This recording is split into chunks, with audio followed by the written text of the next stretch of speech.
Morning everyone, Mark Bodie here, day 27, and response to the coronavirus crisis, compassionate response.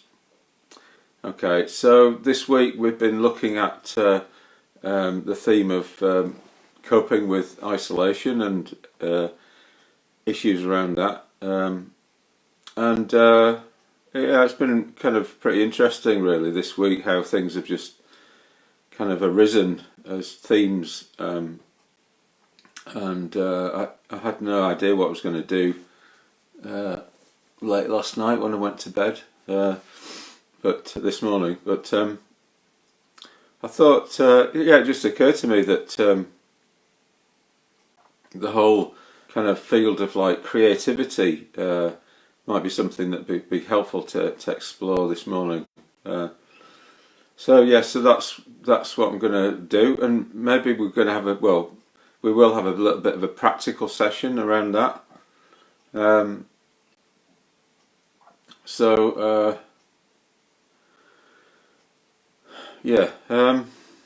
we'll begin by just doing a little bit of body work while we're sitting down. So we're not going to stand up today. So just begin by just pointing your middle finger up towards the ceiling, and just doing little kind of rotations like that. And notice the effect it has on your spine, on your back. And then just do the next. Hang on. Just do the next finger. Oh, sorry. Do the next finger, little rotations, and the next finger.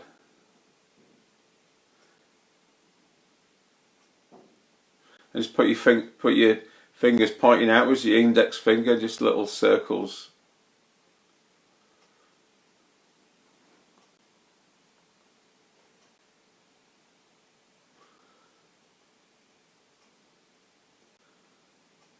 And the other way around.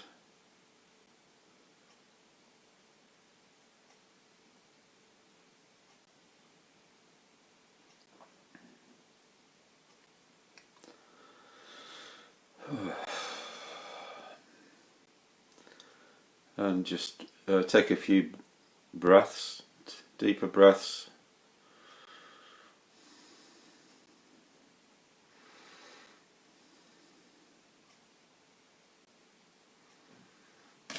And just twisting round to one side and then to the other side.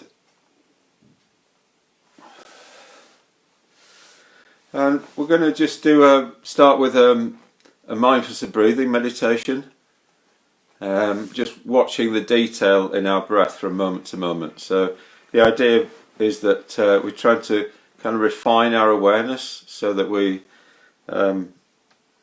it becomes more sensitive. And then we'll get into the topic, and I think there's talking about creativity. It's like everyone, most people think, oh, I'm not very creative and all that. So it's like there's a whole massive area there where people don't believe in themselves as creative. So I need to kind of get past that somehow. And So we're going to do something a bit playful, really, as part of our kind of meditation. So, but before we do that, we're going to do some mindfulness breathing meditation. So just be aware of your body, and just letting your body support itself.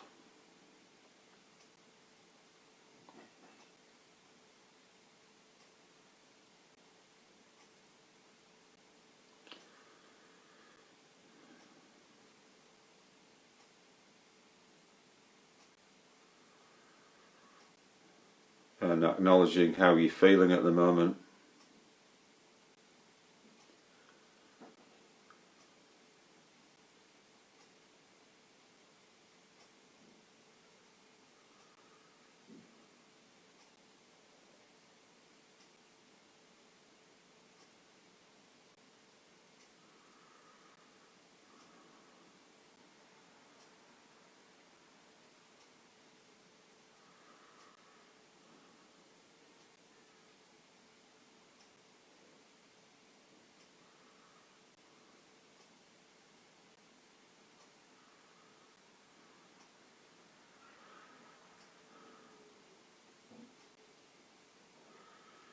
and then just allowing your attention to settle onto your breath. So noticing the sensations that you're experiencing as you breathe in and as you breathe out.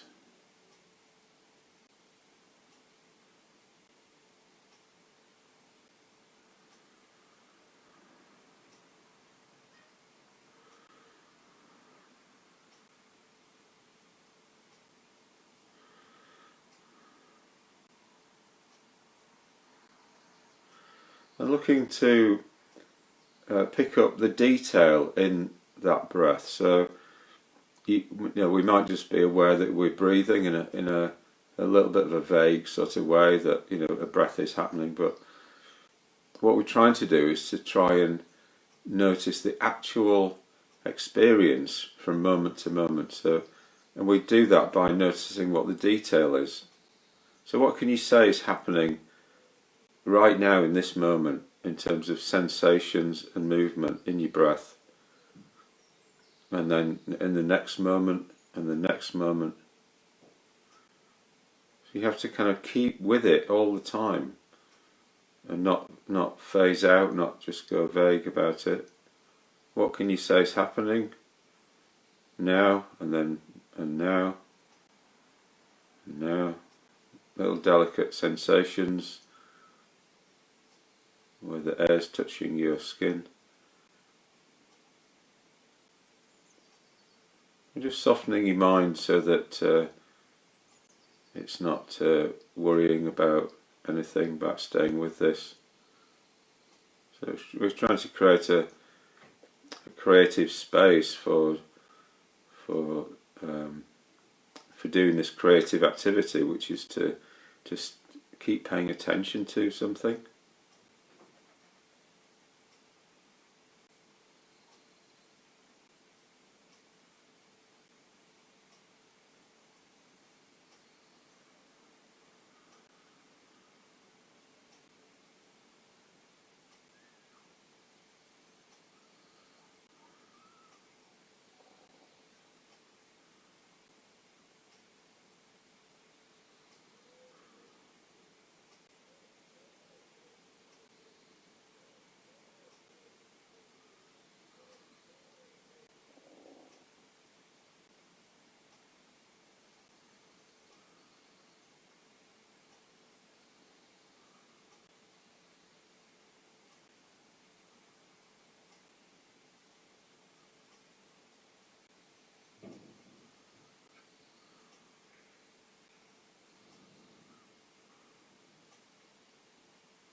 So in your own time, just bringing meditation to a close.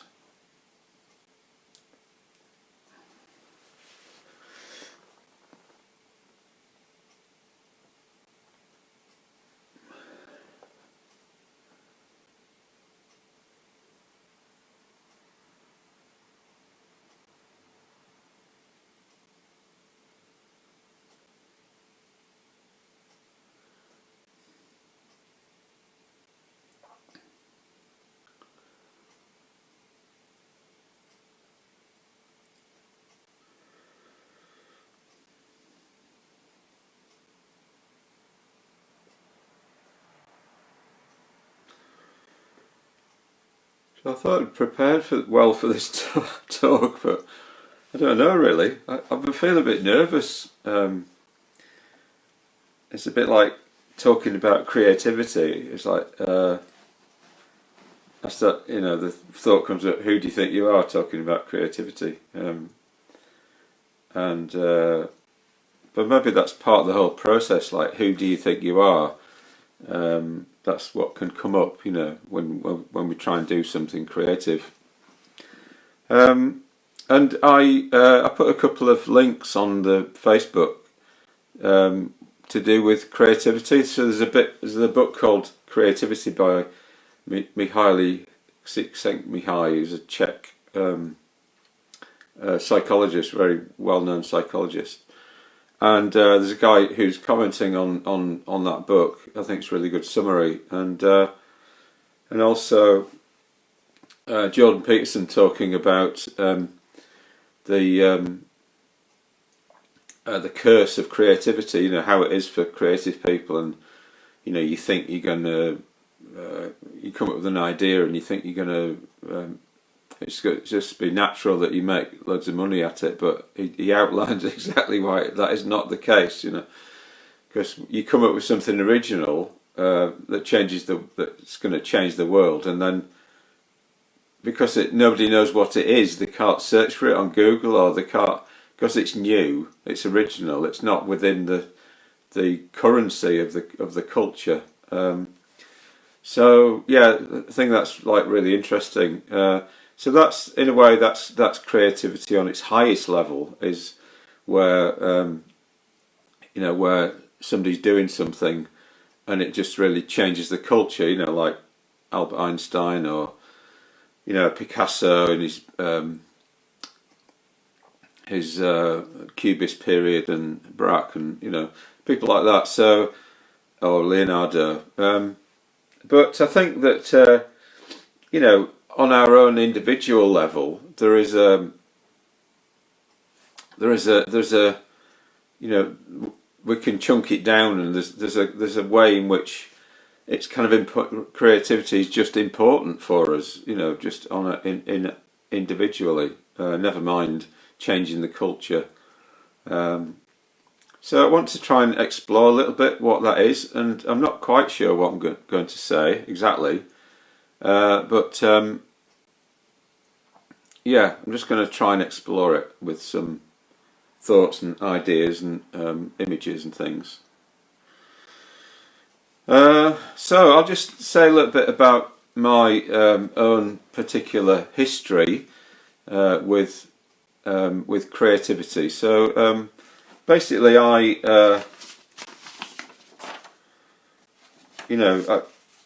was good at science at school, and my brother was more into the arts, and he became an architect in the end. So, and I actually had a kind of inferiority complex about the arts, about anything creative, and like that.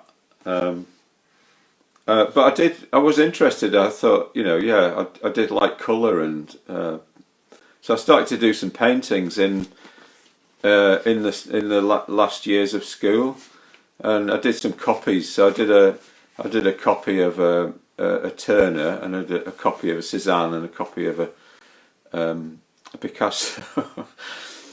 Yeah, in a way, just kind of like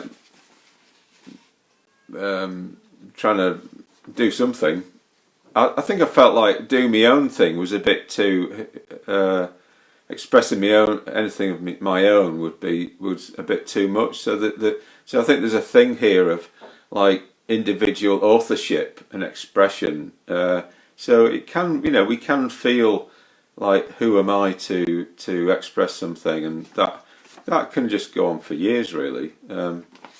But anyway, what happened was that I went to Manchester University and I did physics, and I remember having this astronomy professor called Zdeněk Kopel, and he was like a Czech professor, and he used to say, in your grammar school days you learned this and all that. And so here's a picture of him on a stamp in Czechoslovakia, and he wrote, he did various things. Here's a book on Atlas of the Moon. He was involved with, I think, helping the Apollo program a bit. And here's a sculpture in his hometown. So this is a binary star. So that was one of his. That was his main field. So it was exciting to be around, people who were kind of creative in science, and I used to really like Patrick Moore. Like Patrick Moore's. He was a British astronomer, and he had this program called The Sky at Night, and he's very much he's very eccentric sort of character, but really, really passionate and knowledgeable about the whole thing, and I'll just mention this as well. So when I went to university, I learnt meditation. So here's I learnt transcendental meditation. So here's the Maharishi.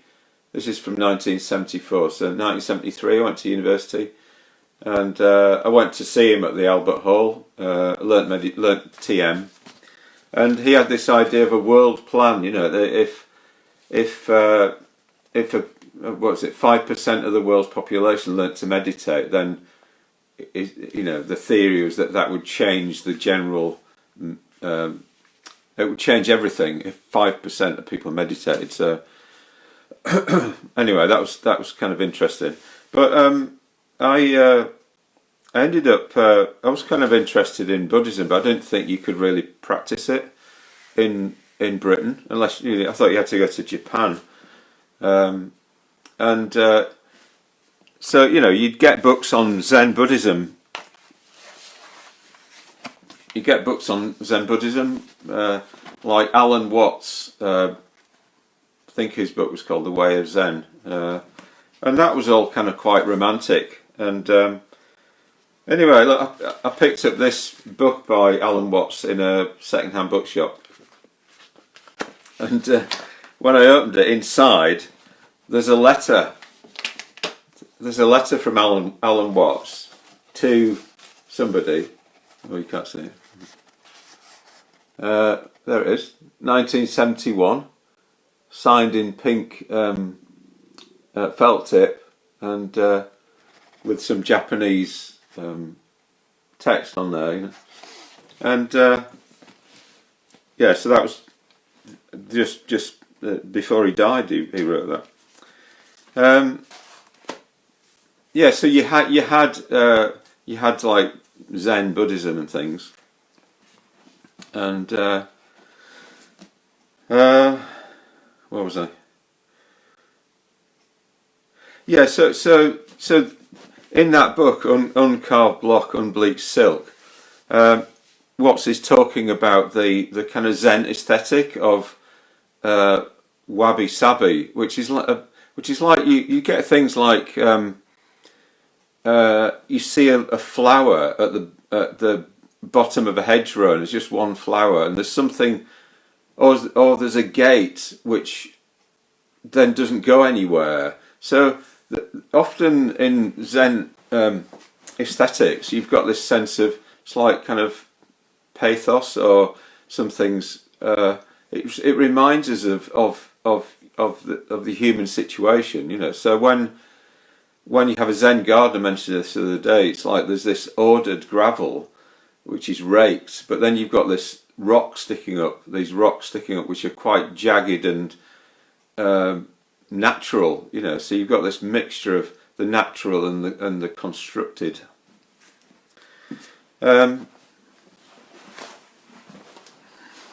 So I think this is starting to work. So I went at the end of my first year at university. I had the opportunity to go to America and work on a work exchange program, and I hitchhiked round the States. It's 1974, and but I went and I didn't realise that I was going to miss an exam, and I missed an exam, so that I got failed for the first year. But so I had a year where I was just not at university. I was just living in Manchester, but I wasn't. I was waiting to take resets the following year, and I carried on painting. And in the house I was living in, but the paintings were like building up, and think, oh, this is just clogging up my space, really. But there's a guy in North Manchester who was doing mural painting. So here's one of his murals. It's a Spitfire, and he's called Walter Kershaw, and he would appear on television, being interviewed and things. And he did quite a few. He did Alvin Stardust. He did all sorts of things. And I had the thought that, well, why don't I do a mural? Because at least I don't have to store it in my flat. So anyway, I went and I went looking for walls to do them on, and there was one. I thought that'd be a good one, but it wasn't available. But there's this really ugly wall in the middle of Manchester University, which was like a rendered wall, and it was Manchester University Day Nursery. And I just went in there and I said, "Oh well, I'm thinking about trying to do a mural painting." And they said, "Oh, could you do as a something inside here?" So I did like a sea lion inside the nursery, and they went, "Oh, that looks all right." And then they said, "Oh, get permission from the estates department." So I went to the estates department, and they said, "Oh, could you do as a sketch?"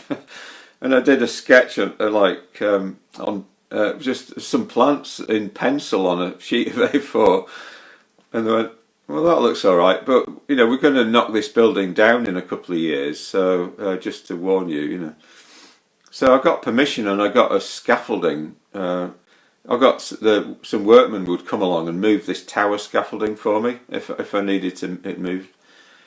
So I started painting this mural. This is 1975, and after a few days, somebody from the local radio station saw what was happening, and came and interviewed me, and said, "Well, what are you doing up there, you vandal," and all this sort of thing. And anyway, so I thought it was going to take maybe like 3 weeks, and it took 7 weeks full time working, and it's really scary because it's like being so exposed, and I'm thinking, I can't not finish this, Anyway, so I just did this painting, and the bottom one there of it's like a jungle scene with a tiger and a flamingo and things, and it's got quite a lot of energy in it,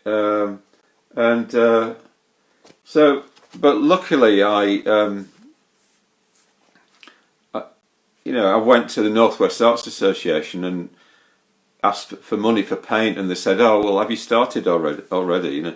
I said, "Well, I have, but they want 30 quid, And they said, "Well, I'll have 35 and take some photographs." And it was good I did that, because when some guys were coming round to get dresses and mural paintings for a book, then they knew about it at Northwest Arts, so so that's why it appeared in the book in 1979.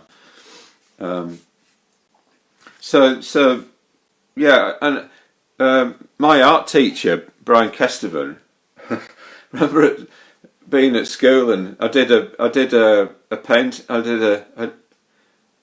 just wasn't considered an artist, and I just did this. I did this abstract thing and put it up in the dining hall, and he went, "That's a fluke."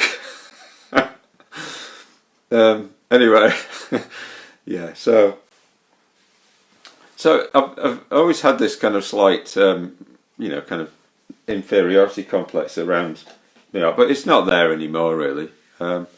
So moving fast forward, have ended up doing is to make things like collages. I don't know if you can see that. Just cutting out bits of card and things, and using this stuff. So this is theatre gel. This is what you put on theatre lights to change the colour of the lights. So it comes in fantastic colours. This. So I just put things together out. Just build things up and just play around with it, really. And just like layer things on. And just play, and sometimes you get really good accidents happening. So I just put some big sort of glob of bathroom sealant under this bit, and then stuck something on with some rope underneath, and then I just slapped it into a load of this coloured paint, and that came out, and I thought, that's a happy accident, and there's a similar one. Oops. Yeah. So different people have different. Doing ones that are a bit more like dripping stuff, like Jackson Pollock. I think it's like you access a different sort of energy.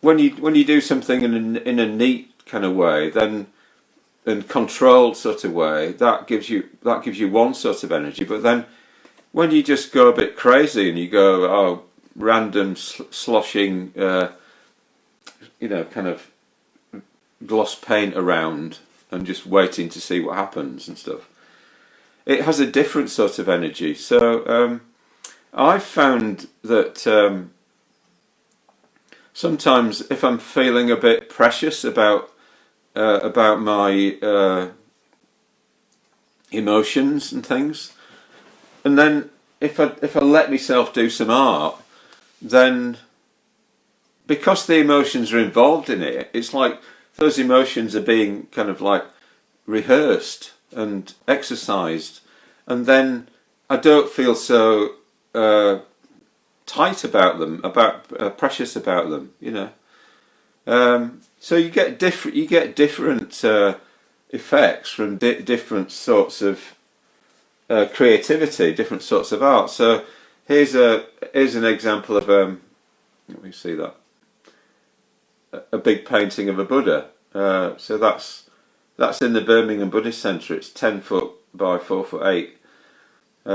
So that gave me a different kind of feeling, doing that. It's like, it's devotion. It's a very calm image, and I took it from a little like a card that was in the Buddhist Society in London, and the card is of an image of a little statue that's about 8 inches long. So it's amazing detail has come out of that. And sometimes it's good to just so the Zen aesthetic is often about what's happening like immediately, what's happening right now, and so the Zen master would get this big brush with a load of black paint on it, and they would do a big circle like that, and it was it was how there's something about the whole of the whole of their person came out in that circle. The confidence or what or would come out in this brush circle. So it's like so I thought that I thought it'd be good to sort of do something a bit like that, and I did a lot of hitchhiking in the past when it was more a kind of acceptable thing. So I would hitchhike from York to Manchester, Manchester to London, and the whole thing of like motorway. Somehow motorway signs sort of symbolised for me a kind of like a sense of freedom and exploration and kind of the new things happening. So as I was travelling along, I would sort of do drawings which had the road. They had the sort of signs that I came across. Motorway signs. Port Vale, just anything I'd see, I would just kind of like do a note of it, in a drawing, and sometimes I would give the drawing the date and exact time I did it, So it's like this is a record of what I was doing at 7:48 p.m. on the 20th of February. 1999.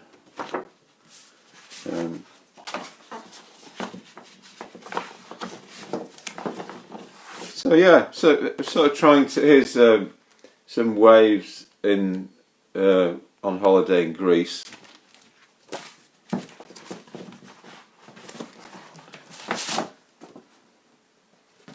And a bit of the M62 there.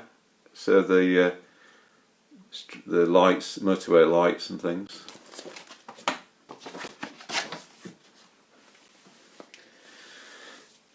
So what else can I say about creativity?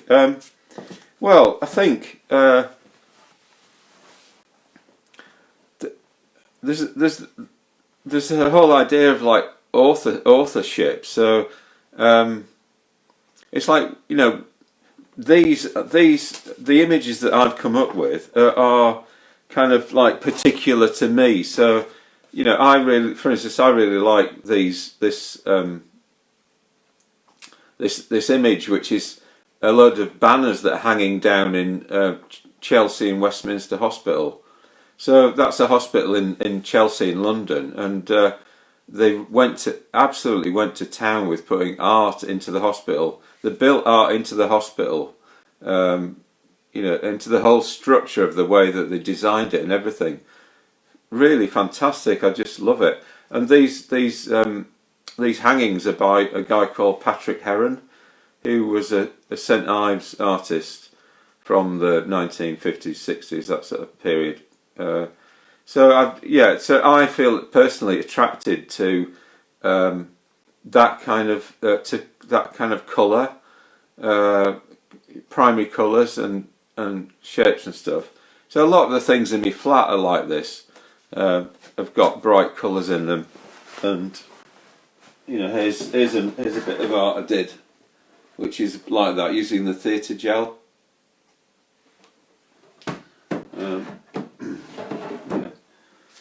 But other people will have different takes on things. So,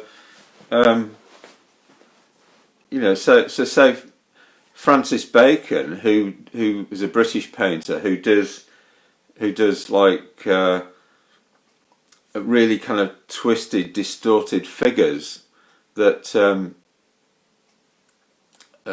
somehow are kind of saying something about the claustrophobia of that can be in life, when we're not able to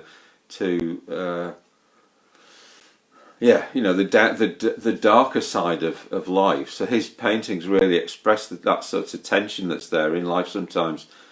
And his opinion of like the St Ives artists was like, oh, the decorators, you know.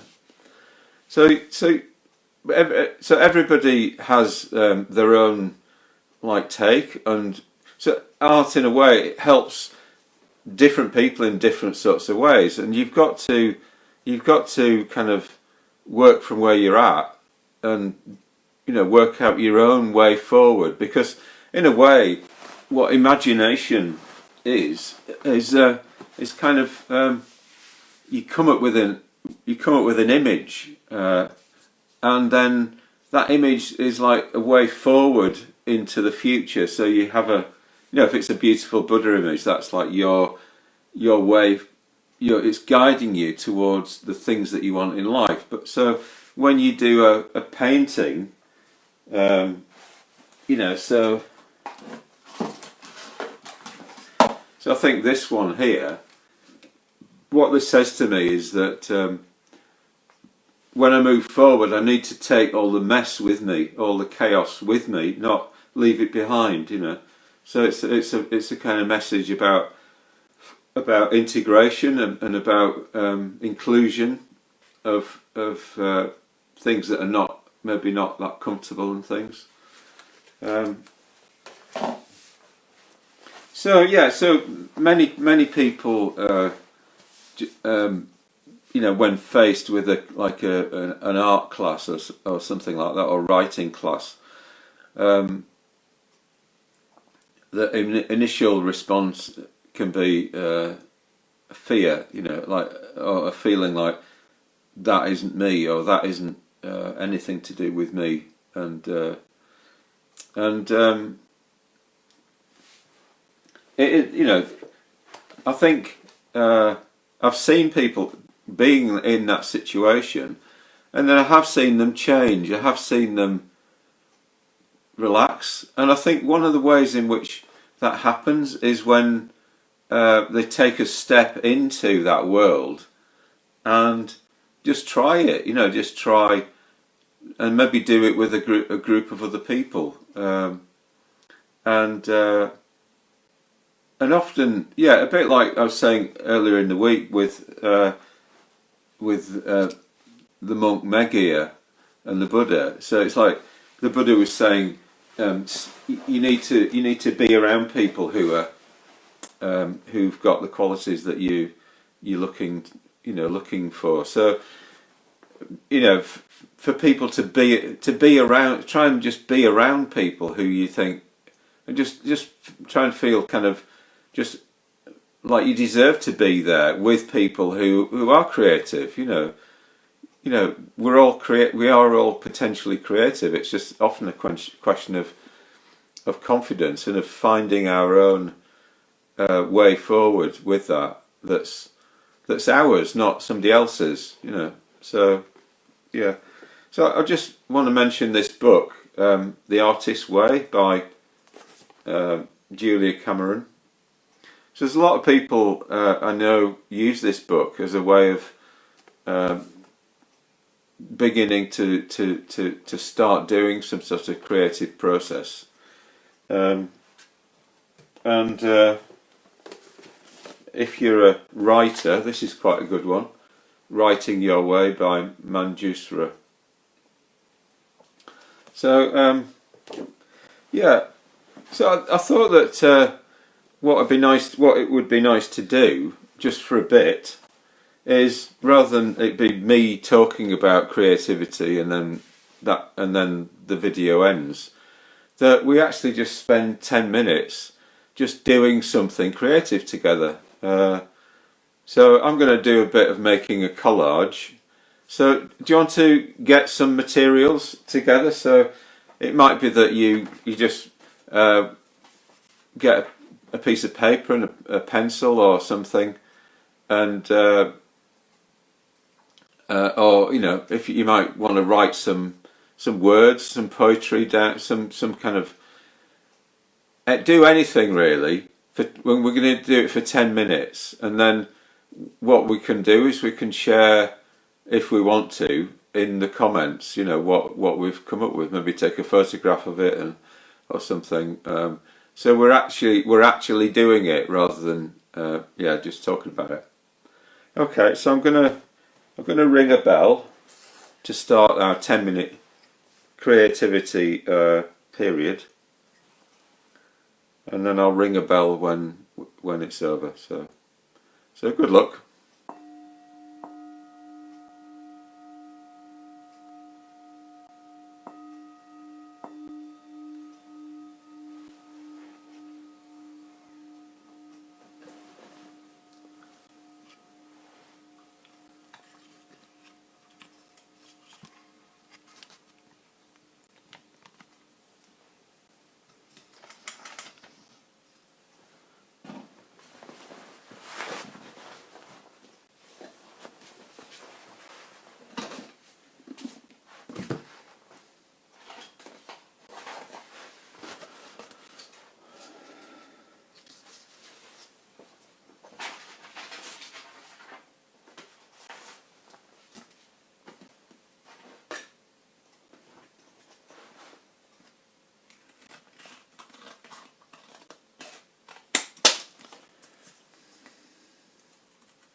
So not rushing yourself, just taking your time.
Just think what you're trying to do here.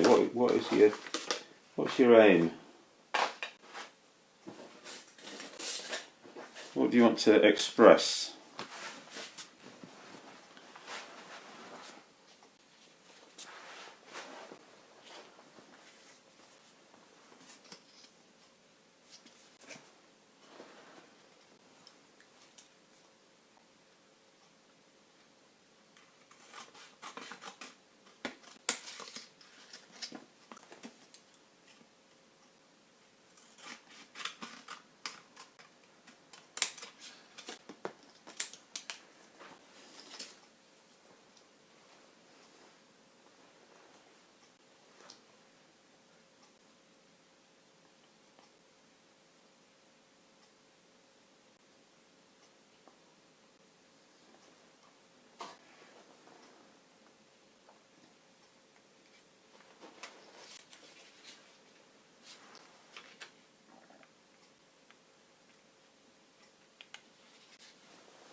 Okay, so it's I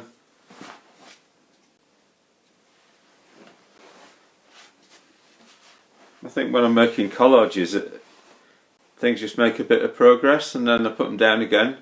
And but just the process of doing it has a certain effect on me, on my psyche, you know. So it's like the process is the important thing, you know.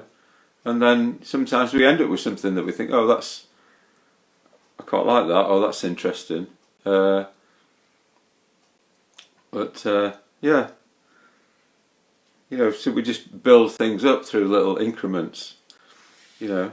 And but I think just the whole process of just quietly trying to create something is so kind of nourishing for the psyche, you know, to just be absorbed in trying to make something.